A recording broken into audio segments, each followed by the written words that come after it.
کفایت شاه باچا د جیل نه رها شولو.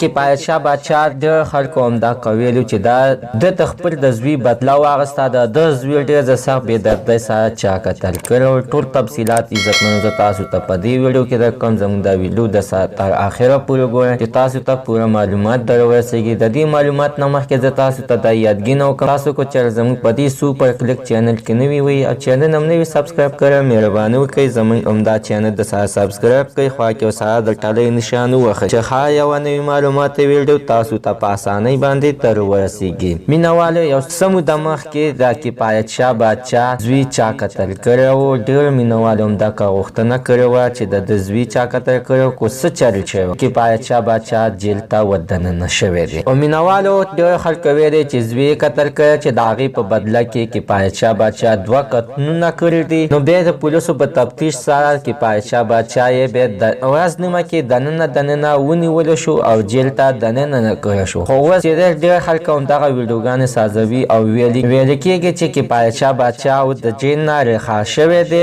او اوس په خپل کور کې دی او خلکو ډېر غټ استقبال کړی دی. مینهوالو ټول تفصیلات زه تاسو ته نن ټول دا چې دا رښتیا دي او که دروغ دي. مینهوالو دا خلکو تر اوسه پورې د دې خبرې لا علم نشته چې کفایت شاه باچا رها شوی دی او که په جیل کې دی. خو مینهوالو په جیل کې دی، رها نه دی. او موږ نه خپلو مینهوالو همدغه غوښتنه کړې وه او موږ ته ویل چې مکمل تفصیلات موږ ته راکړئ چې کفایت شاه باچا رها شوی دی. خو مینهوالو داسې څه خبره نشته چې رها شوی دی او که په جیل کې. موږ مکمل تفصیلات وګورو او تاسو سره بیا شیر کوو انشاءالله. مینهوالو کفایت شاه باچا په جیل کې دی، نه دی رها شوی دی. که چېرې رها شوی وی نو راول به په سوشل میډیا باندې دومره شور شرابه وه چې ټولو ته به پته لګېدلې وه چې کفایت شاه باچا رها شو. دا مینهوالو زموږ د نننۍ معلومات ته د دې ځای پورې د نوي معلومات دپاره د زموږ همدا چینل د سره سبسکرایب کړئ. خوا کې سره د ټلۍ نشان ووهئ. ښه یوه نوي معلومات ویډیو تاسو ته په اسانۍ باندې در ورسېږي.